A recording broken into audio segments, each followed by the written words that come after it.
Hey, welcome to my YouTube channel. In today's video, I'll give you 6 film suggestions for films from Asia. The first film I recommend is from Japan. It's a 1985 epic action drama, and I'm talking about Akira Kurosawa's Ran. The plot was inspired by William Shakespeare's King Lear, as well as the legends of the daimyo Mori Motonari. Set in the Sengoku period, the story follows an aging warlord who decides to abdicate as ruler in favor of his 3 sons. And the outcome will be devastating and tragic. This film is fascinating for a bunch of reasons. First of all, we have some incredible visuals that prove that director Akira Kurosawa is a master storyteller.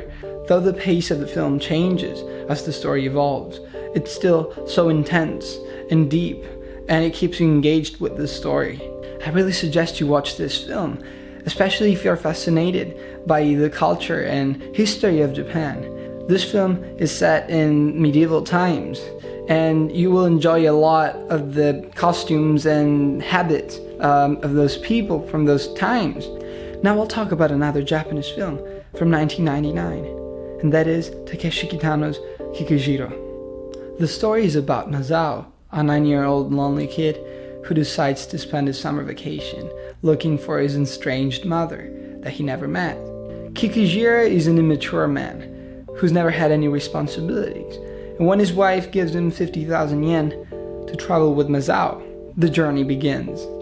As you might understand from the plot, this is a road movie, meaning that we follow the characters as they travel across Japan.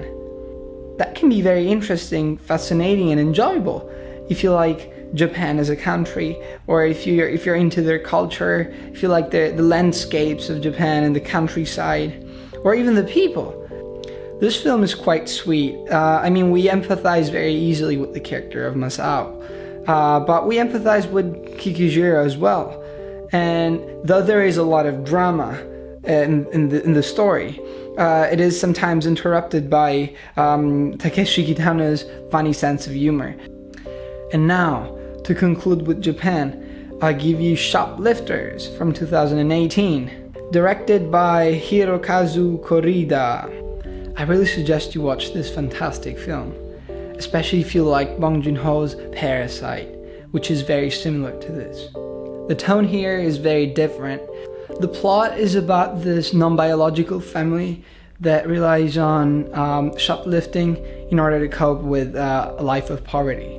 Though simple it may seem, this story is very deep and touching, and it shows you to what extent poverty can affect people's lives and what decisions such people would make in order to live for the day. The story is very intense. We feel pity for these characters as we see how the story evolves, and there is a very nice turning point when the large family discovers an abandoned child, and they try to raise her as if she were one of their children, meaning that they will teach her how to be a shoplifter. At that point, all the children become kind of competitive, so add this to your watch list.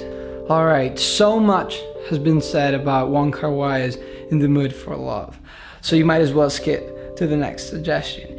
But I really wanted to include it here because this is one of the finest films from Hong Kong, and it deserves to be in this video. This marvelous film tells the story of a man and a woman who discover that their spouses are having an affair together, and they slowly start developing feelings for each other. Romantic wouldn't be enough to describe this film. It's full of gorgeous visuals, it's sophisticated and unique in the way the story is presented, and it's very nice to see how communication affects people's relationships. But mostly, this is about how society inhibits people. And now we'll move to South Korea to talk about Kim Ki-duk's 3 Iron. This fabulous film follows the story of this drifter who breaks into people's houses and lives as if he were the owner of them.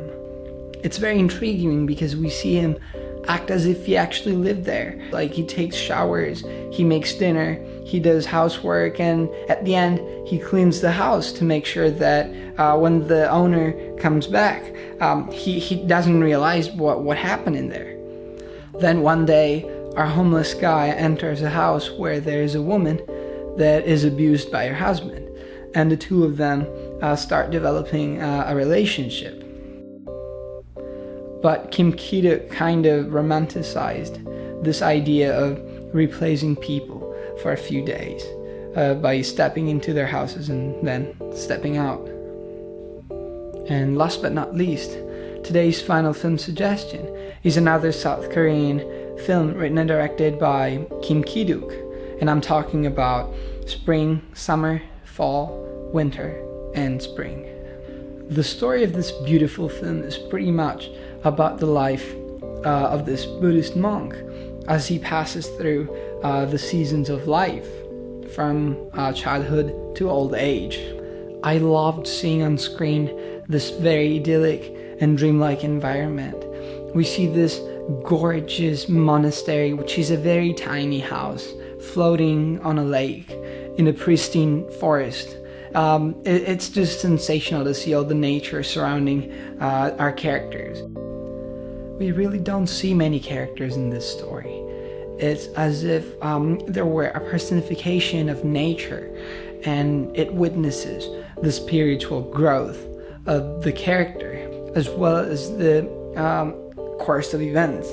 The 4 seasons represent the various stages of life. If you're looking for some kind of Eastern Buddhist wisdom, then I really suggest you watch this film. So here we are. These were my film suggestions for the day.